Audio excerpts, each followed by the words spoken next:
Assalamu alaikum bandiraɓe hettiyankoɓe yeɓiyankoɓe Yaw Pindi TV bisimilla mon ruɓɓindi jayndeli moɗon weltare min dañi huccide mon oɗo subaka alarba hande ko wiɗon tan yo Allah waɗanen jaam goto foof salminama e inde ko noon manama e jettode seren ɓumen jejjitaka e lawol gotol calminama juurama berta juuɗe ñaaga duwaw yuppo e Sénégal e aduna o foof hawa ɗum ɓuura wawa hollude en caggal kono kadi Amadou Moussa Allah duuma jaam e nder leydi meɗen no subaka fo bani madde bay sata jayni wonde bonum gorko Amadou Moussa an bisimilla ma mbani mba debbo pullo debbo mo Daara Halayɓe mboɗa andi aɗa yiiɗi wiyede noon saabu Amadou Touré siftini kam e subaka he ɗum noon mi wima debbo mo Daara Halayɓe mataw funnague e hirnague rewo e worgo foof ene seŋi ɗum noon aɗa welto innede nawtede toon e subaka he ɗum noon en calmini Daara Halayɓe naɓe kala e kuuɓal e galle Khalifa o galle ceernajo en ñaguima toon duwaw kowona ɗum ko salmitadema e subaka Allah moƴƴo tedduɗo salminde kadi bandiraɓe Aissata wonɓe nder leydi Sénégal kamɓe bo wallide no kewi wiide ene wayno huccitoɓe meɗen e kala e saaha won hen koye golle won hen koma jippo won hen kadi koma ɓama pause ene wayno mbawa hettade en no hannirta ni beele ko haalte ko en naata noppi mabɓe wadde ko ɗum darni en ɗo eɗen jettaɓe e nden ɗon darde sikki ala ko wiideɓe hono no gowɗen wiide kala subaka ene wayno ko wiide assalamu aleykum wa rahmatullahi taala wa barakatuhu. Waaleykum salam wa rahmatullah salminde tan no mbiruɗa ni Halifa Daara Halayɓe ceerno Nourou Ly e dendagal Daara Halayɓe naaɓe fo e juuradeɓe ko ɓuri tengtude hannde ceernajo ñamowo ñebbe liɗiɓe noon ko ñamoɓe ñebbe ko manam ko fayi arde mboɗa andi ceerno Ly ma hettomi woni haadi liito France omo andi ko kalanmi ko fayi arde inchallah mami askinan ɗo hen liiliɓe haaɓe ceŋodiri e chinois ji ma andu ɓe gona d'origine sénégalais en Amadou noon mbiyata sernaɓam ɓe ko noon tigui Aissata ene jeeya ko ɓuuri tengtude hannde ne wayno koko yewiti e seppoji ganduɗa ɗi leydi men heeɓino ɗo walla heeɓino leydi men Sénégal e wonto ɓe mbi tan ko gueɗɗeji o saaha hannde kullimore hayso tawi gueɗɗe garti e lawol ko bonna ko mana ɓe garti hen jaydeji meɗen kala garti hen hayso tawi ina hen toɓɓe goɗɗe tawetere nder jayde leydi men Sénégal e oɗo suba noon tigui jayde le soleil udditidama ko noon tigui nden noon jayde wi ko janggo e muɗum caggal manifestation ngaji ɗi e deere yiyama kono kadi gurdam ɗam ɓamtima no wowino no andirede ɗo e leydi meɗen Sénégal kono ɗum koɓe ko lutti wonde konko gomo wiyetego hono ICG kañum de ne wayno neeli ko tolni ujunere agent woni golloɓe tawi ko fittoɓe booli ɗi gam ittude ɗen kaaji e ɗen kala ko waɗanno e nden beddaji wuro lamborgo ngo Dakar kono kadi wona tan ɗum ɗon yiya ɗo e lamborgo ngo hay toon to Bignona ɓe koliti wonde ko sukaɓe e ɗin ɗon nokkuji kañumen de mbaddi junggo e fandu gam ittude kala ko fate banggue hono kaaji hani e bonandeji jeenoɗi toon gam fittude wuuro ngo ha laaɓe ceer kono ɗum artude nden bonande to banggue limore ɓe koliti ko tolni e capanɗe jeeɗiɗi station de service ne wayno ko kañum de bonna bonande bonde Aissata jayde quotidien le quotidien nden ɗon ne arti e ko yewti alhaali Ousmane Sonko e Adji Sarr ɓe mbi ene wayno de ko la vie après les morts yidde widde o saaha hannde gurdam ɗam ɓamti haysono tawi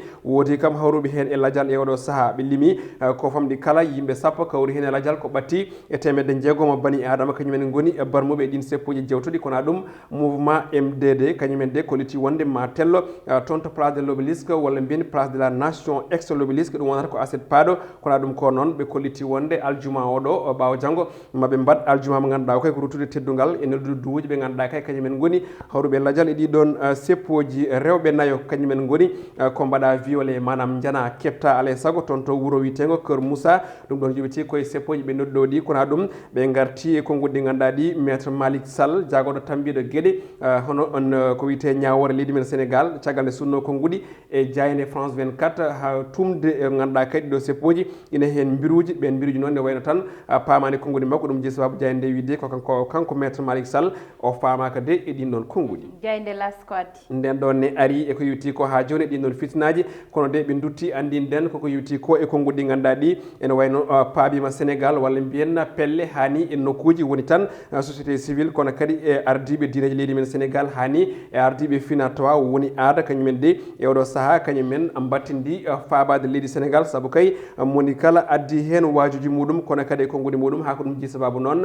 banggue ɗiɗɗi kala jaari caggal woni to banggue laamu ngu kono kadi eto banggue opposition o leydi ndi ɗin konngudi jaajine tawe e hello tati e nde jani witende las quotidien jeyde l'observateur nden ɗon ne arti ko witi limore bonande nde ganduɗa teskama e nder leydi meɗen sénégal e banggue hello ganduɗa kay ko goo hollirde wondede ene wayno caggal ɗi noon seppoji e bonandeji ko ina ɓatto e milliard uji limlimtinde kañumen woni ko boni caggal nde yiya bonande toon to Auchan kono kadi e total e nokku bite hono Supeco wondude e parking toon to Colobane hani e nokkuji kewɗi ɗum jeeyi sababu noon jayde nde ruttima ɗin nokkuji bonnadi gam wadde reportage timmuɗo andinden limorde ganduɗa nde kay ko bonande mantinide kono aɗo ɓe garti e ko yewti ha joni e gueɗe oɗon Ousmane Sonko e Adji Sarr ɓe kolliti wondedi oɗon binduɗo plainte gam feere Ousmane Sonko woni on ɗon baro andama e oɗo saaha ɗum ɗon noon ɓe kolliti hen wonde caggal noon nde oɗon anda omo ganduɗa ko biteɗo hono maître Dior Diagne oɗo saaha hande tumanoɗo e bindugol on ɗon lettre ɗum ɗon foof de on ɗon tumamuye riwtama saabu on ɗon binnoɗo on ɗon lettre mo ganduɗa ko o wiyete ha joni plainte feere Ousmane Sonko on tigui andama ɗin konngudi jaajine tawe togui hello ɗiɗi ha jeenayyi e nde jeyande groupe Futurs Médias les échos ko wi nden ɗon ne arti e ko yewiti e alhaali Ousmane Sonko e Adji Sarr ɓe kolliti wonde noon ko hande mo ganduɗa ko biteɗo Ndeye Khady Diagne Ndeye Khady Ndiaye jafoɗon mo ganduɗa kam tigui ardino on ɗon walla jeeyi on ɗon salon mo ganduɗa ko Sud Beauté ɓe kolliti wonde ko hande de o fonno huccidde ñawowo kono de o yahata jeeyi on sababu noon ne wayno halfinno on ɗon dossier ko on ɗon juge mbo 8e cabinet eɗen gandi on ɗon ne wayno natti tigui jogade on ɗon dossier tawi noon on dossier yewte juuɗe hono on ɗon juge mbo premier cabinet woni le doyen de juge Samba Sall e on tuma noon ko ɗum jeeyi sababu o wi o heɓani convocation ummorade e on ɗon juge mo battiɗen indude ɗum saabi noon o notoytako eko yewti e on ɗon convocation kono ɗum ar suñu démocratie ene wayno de ko gomo wiyete noon ɓeɗon kolliti wonde ma kay ɓamtu golle ɗum ɗon ko tuggude aljuma moɓe guinniri ko ñalawma mo ganduɗa kay ko sunari wonande rutude teddugal ɓe ganduɗa kay ko hawruɓe nela dial kono de maɓe mbar moɓodiral assiette paɗo ɗum ɗon noon ko hanki ɓe gandin ɗum yimɓeɓe ɗin ko gon mabɓe jaajine tawe e hello joyyi e nde jayde les échos jayde losko enquête nden ɗon ne arti e konngudi walla mbiyene mo inde muɗum ɓuuri wawde artude ko yewti alhaali Ousmane Sonko on woni capitaine Touré mo ganduɗa kay ene gasa tawi ko koreji mo ganduɗa ko Amadou Touré hasino tawi en pijat e onon banggue ɓe kolliti wonde de oɗo saaha hande ko tolni e ko ɓuuri balɗe nayyi o ɓamani golle makko kanko mo ganduɗa noon ko capitaine Touré ɓoytade o fawe junggo aɓe garta famminden noon ɓe mbi e kabaru mo keɓɗen kanko capitaine Oumar Touré ene wayno de ha ɗo o waɗani on ɗon déposé lettre makko mo ganduɗa koto banggue wadde démission woni accide ɗen ɗon golle kono tan de ɓe mbi ko caggal balɗe jeegom ɗe o tawaka walla mbiyen ɗe o gollani e on ɗon poste ne wayno mawo jaggui tawi noon aɓe jogui ɗoɓe tumni ɗum saabu kay so tawi o artani e o jokka golle makko e on ɗon poste ne wayno ko jaggueteɗo kono kadi e nder gendarmerie kabaru andini en wonde pour mbawa wadde démissionné manam wadde lettre de démission alay saago liggoɗa e ngal ɗon gollal ko tolni e duuɓi sappo te kanko capitaine Touré ene gasa tawi o heɓani tigui on ɗon fartangui taw jeyde libération nden ɗon ne arti e fannuji goɗɗi e seta ɓe garti e goɗɗum ɗum ganduɗa won neɗɗo goto mo ganduɗa ko biteɗo Khalifa Koné woni tan jinnoɗo ha joni duppude ko ganduɗa ko woni nokku woni tan mbiyen nokku moftirɗo armée leydi Sénégal ɗum wonno ko toon to camp militaire biteɗo hono Mbarom tawete woni Mbarom Diop tawete ko toon to diwan mbo Louga kanko noon pawnoɗo junggo guila ñande sappo ene lewru février ɓe kolliti wonde de oɗo saaha hande o addama ɗo e Dakar tawi noon ko information judiciaire udditama e fanno e on ɗon dossier mo ganduɗa koto banggue ko wiyete incendie volontaire woni duppude hunde tawi koto banggue e teyade makko e on tuma noon o hucciti e gendarmeɓe ɓe Louga kanko Khalifa Koné on noon o jaɓani tigui ha joni haalde haysino tawi won tubaɓemo wonde hakkillo wona timmuɗo no feewi oɗo saaha noon o mona mofta manam on waɗa ko wiyete ko garde à vue haysino tawi o jaɓani tigui ñamde oɗo saaha mbo kalaten jayde stade coftal ɓalli udditodama ko noon tigui honono kala subaka jayde ari e ko yowiti EC1 woni Ligue européenne des champions yidde wiide FC Barcelone e Leipzig oɗo saaha hande de ina keeɓi gam haɓede e oɗo ñalawma hande haare to banggue terrain ene wayno Paris Saint-Germain e Liverpool kañumen de ina tan ɓatti ko wiyete ko dawal quart de finale kono tan de haysino tawi moni kala mabɓe ne miijo ko wiyete ko hono remontada e on tuma konngudi cuutama hen Ronald Koeman kam ardi kippuma FC Barcelone o wi de so tawi Lionel Messi e wondi muɗum kala ina kay daari lang e oɗon match ɓe mbawi tigui yaltude hen woni ko wiyete remontada hakkude mabɓe Paris Saint-Germain kono ɗum on keblino kippu PSG woni Mauricio Pochettino kañum suuti hen konngudi hollidde wonde de kamɓene eɓe keeɓi gam darade lang hani ɓe mbayno match ale no ɓe mbano ni toon to Barcelone haaɓe pi ɗum loggi nayi e loggol gotol on tuma noon jande wiyen ko Idrissa Gana Gueye e Sadio Mané kañumen de ina ɓatti ha joni jokkidde e Barcelone kam RB Leipzig kona ɗum ine tawi hen on séan ha joni ko ñalawma hanki ko Juventus mbo Ronaldo kañum de waɗa éliminé tawi rewɗa ɗon ko FC Porto kona ɗum Erling Haaland mbo hono Dortmund kañum ne yaltini FC Séville haysono tawi match o wulino jaw kanko Erling Haaland ni ne wayno o waɗi doublé woni match loggude bituji ɗiɗi e on ɗon fannu ne wayno ko ɗiɗo konnguli guddirten e oɗo subaka hannde to banggue raɓɓiɗi men Diandiji Aissata noon tigui Amadou Moussa awdi tan eɓɓore wonde woni toon aɗa andi no alarba fo ko politique haalete de balde noon ine anda to banggal politique ine dilli seeɗa e nder leydi meɗen kono holko wawi addude kono kadi holko woni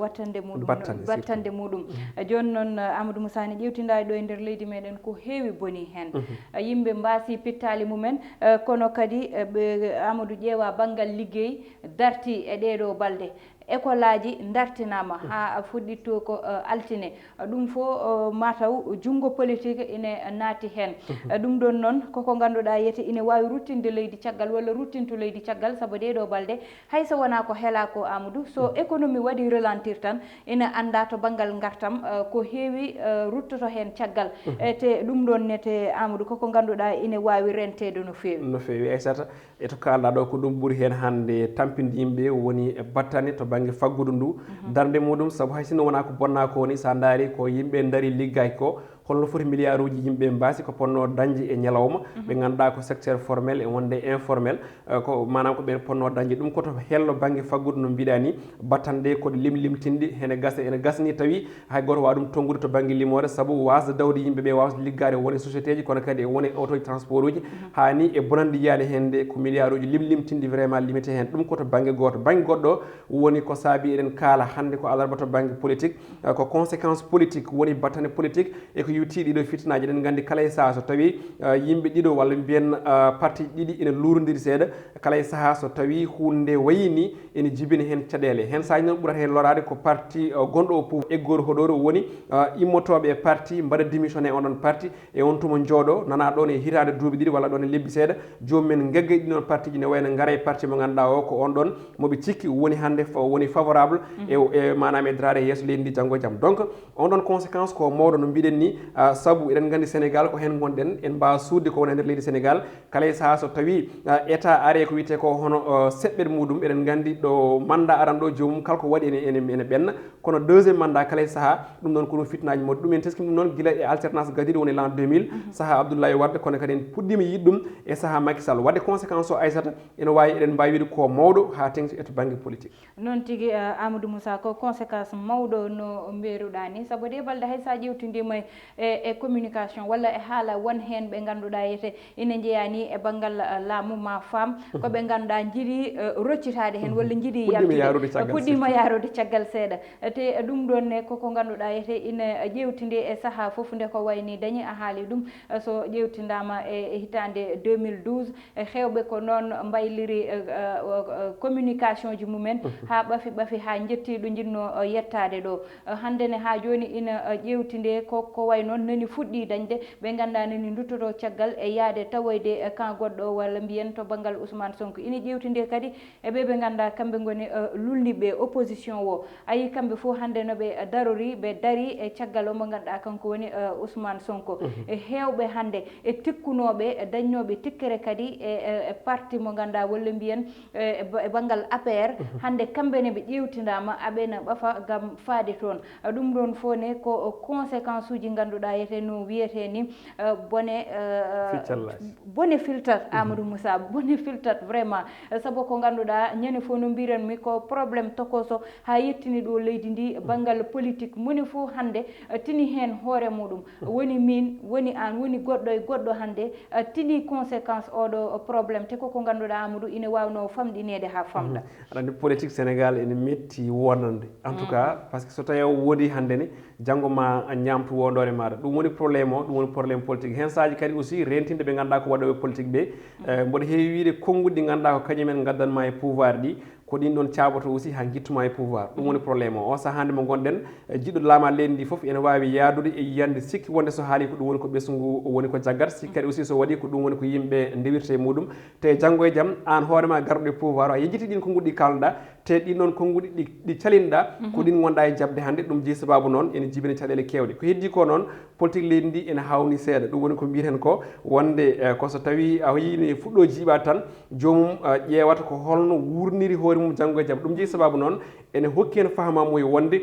darani politique ɓe hen banggue ene wayno ɓe darnaki pour leydi ndi yo yaaru yeeso ala ɓe darani ko pour koye mabɓe yooɓe jaaru yeeso kamɓe ɗum jeeyi sababu noon kalde régime are change ude jiita ko yimɓeɓe ene gegga e oɗo parti ene paaya parti goɗɗo te ɗum ɗon ene wayno fotani wonde e leydi Sénégal neɗɗo o foti wonde kala ko mbawɗa haalde jabbigira ɗum ko ɗum gonga e ma kono kadi ko ɗum ɓamtare leydi ndi e on tuma ko itanma hen ko ene wayno wona hunde ganduɗa nde ko tiiɗore saabu en jii hen yeeruji kewɗi ɗi ganduɗa guila 2000 ha 2012 kono kadi ha oɗo saaha mo kalten te eɗen ɗamini kadi aussi ɗum ɗon mbaɗum jokku ha ɗo e 2024 Aissata noon tigui Amadou no wireteni hande VAR nani ɗo te kala jedduɗo VAR yo namno Idrissa Seck ɗum wonno komin gaddannomo ne ruɓɓindu jayndeli moɗon bani mon debbo Aissata Ndiaye banu gorko Amadou Moussa heɗon en e banggal caméra o ko Mansour Sow alias Thiat e wondude Amadou Touré